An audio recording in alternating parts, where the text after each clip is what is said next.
जय हिंद बच्चों। तो यहाँ पर हम आपके लिए अर्धवार्षिक परीक्षा 2025-26 के लिए विषय चित्रकला का कक्षा 8वीं का मॉडल पेपर लेकर आए हैं। अगर आप लोग क्लास 8th में हैं, हाफ ईयरली एग्जाम 2025-26 देने जा रहे हैं, तो ये मॉडल पेपर आपकी एग्जाम के लिए इम्पोर्टेंट हो सकता है। तो आप लोग इस वीडियो को पूरा एंड तक देखिएगा। अगर आपको वीडियो पसंद आता है तो वीडियो को लाइक करिएगा, चैनल को सब्सक्राइब करिएगा एंड वीडियो को अपने दोस्तों में शेयर करना मत भूलिएगा। तो चलते हैं एक एक करके, यहाँ पर हम लोग सभी क्वेश्चंस को डिस्कस करेंगे। तो यहाँ पर जो हमारा सबसे पहला प्रश्न है, निम्नलिखित प्रश्नों के उत्तर लिखिए। सबसे पहला प्रश्न है, हमारे जीवन में कला का क्या महत्व है? तो इसका आंसर अगर आप लोग नोट करना चाहें तो कॉपी में नोट कर सकते हैं। कला हमारे जीवन का एक अभिन्न अंग है।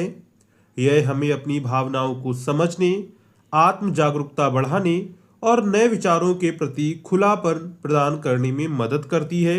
कला के माध्यम से हम अपने इतिहास को दर्ज कर सकते हैं, सामाजिक मूल्यों को व्यक्त कर सकते हैं और राजनीतिक या सामाजिक घटनाओं पर टिप्पणी कर सकते हैं। यह विचारों के संचार का एक माध्यम भी है और हमें जीवन के सुंदरता की सराहना करने का अवसर देती है। इसके बाद दूसरा है, कला आलेखन कला क्या है? तो आलेखन कला का आंसर लिखना चाहें तो आप कॉपी में लिख सकते हैं। आलेखन कला रचनात्मक या कल्पनाशील प्रतिभाओं का उपयोग करके की जाने वाली एक सांस्कृतिक गतिविधि है, जिससे एक सार्थक अनुभव उत्पन्न होने की उम्मीद की जाती है। यह आमतौर पर भावनात्मक शक्ति, वैचारिक विचारों, तकनीकी दक्षता या सुंदरता की अभिव्यक्ति के माध्यम से होती है। तो ये दो आंसर्स आपके 5-5 नंबर में होंगे। ठीक है, 5 नंबर का पहला होगा, 5 नंबर का आपका दूसरा होगा। इसके बाद है, रिक्त स्थान भरिए। तो कला डॉट डॉट भाषा का शब्द है। तो यहाँ पर जो कला है वो संस्कृत भाषा का शब्द है। क्या है? जो आपका कला है वो संस्कृत भाषा का शब्द है। ठीक है। इसके बाद है, ठंडे देशों के लिए लोग डॉट डॉट रंगों को अधिक पसंद करते हैं। तो ठंडे देशों के लोग जो होते हैं गर्म रंग को अधिक पसंद करते हैं। शेड करने के लिए डॉट डॉट से पेंसिल का उपयोग होता है। तो यहाँ पर हम लोग फिल करेंगे 2B से लेकर 6B पेंसिल का उपयोग होता है। नाक को सदा दोनों डॉट डॉट के बीच बनाना चाहिए। तो नाक को सदा जो है दोनों आँखों के बीच बनाना चाहिए। क्या होना चाहिए? दोनों आँखों के बीच बनाना चाहिए। आलेखन डॉट डॉट होता है। तो आलेखन जो होता है वो सजावटी होता है। क्या होता है? आलेखन जो होता है वो सजावटी होता है। तो यहाँ पर क्या फिलअप किया जाएगा? सजावटी। ठीक है।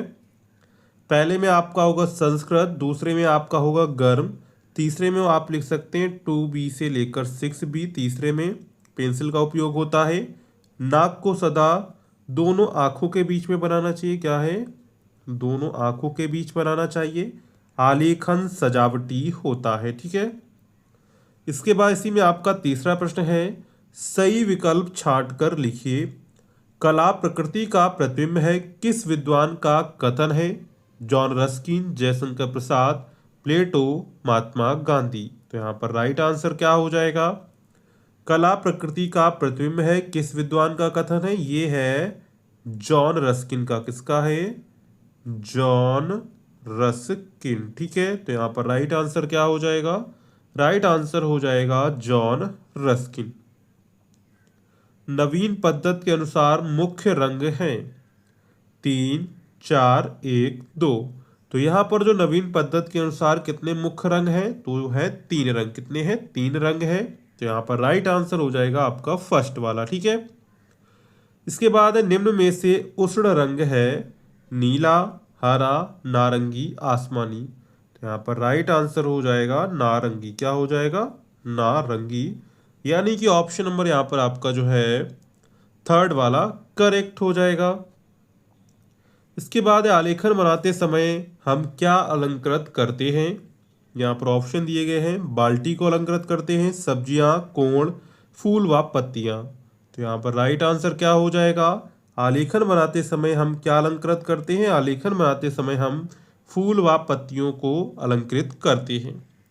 इसी में आपका अगला है, प्रारंभिक रंग में काला रंग मिलाने से उस रंग का तैयार होता है टोन, टिंट, रंग, शेड। तो यहाँ पर राइट आंसर क्या हो जाएगा, प्रारंभिक रंग में काला रंग मिलाने से क्या बनता है, शेड तैयार होता है। क्या तैयार होता है, शेड तैयार होता है। वहीं अगर प्रारंभिक रंग में हम लोग सफेद मिलाते हैं तो वहां पर टिंट तैयार होता है। ठीक है, हमारा प्रश्न क्या था, हमारा प्रश्न था प्रारंभिक रंग में काला रंग मिलाने से उस रंग का तैयार होता है तो शेड तैयार होता है। क्या तैयार होता है, शेड तैयार होता है। यानी कि ऑप्शन नंबर यहाँ पर आपका जो है फोर्थ वाला करेक्ट हो जाएगा। और अगर आपने अभी तक भी वीडियो को लाइक नहीं किया है तो वीडियो को लाइक कर दीजिए और चैनल को भी आप लोग सब्सक्राइब कर लीजिए। ठीक है, इसके बाद आगे चलते हैं। निम्नलिखित में से किसी एक का चित्र पेंसिल से बनाकर शेड कीजिए। टोकरी, नहाने की चौकी और बच्चे का चेहरा। ठीक है, इनमें से कोई एक आपको यहाँ पर चित्र पेंसिल से बनाना है और उसको आपको पेंसिल से शेड करना है। ठीक है, इसके बाद है, निम्नलिखित में से किसी एक का चित्र बनाकर उचित जल रंगों से सजाइए। कनेर का पुष्प पत्तियों सहित, कमल का पुष्प पत्तियों सहित, फलों सहित टोकरी। तो यहाँ पर देखिए आपको तीन दिए गए, तीन में से आपको कोई एक यहाँ पर बनाना होगा। ठीक है, तो ये आपका जो है पूरा क्लास 8th का ड्राइंग का हाफ ईयरली मॉडल पेपर हो जाता है। इसी तरह के क्वेश्चंस आपके एग्जाम में पूछे जाते हैं। अगर आपको ये वीडियो पसंद आया हो तो वीडियो को लाइक करिएगा, चैनल को सब्सक्राइब करिएगा एंड वीडियो को अपने दोस्तों में शेयर करना मत भूलिएगा। ठीक है, मिलते हैं नेक्स्ट वीडियो में, तब तक के लिए जय हिंद बच्चों।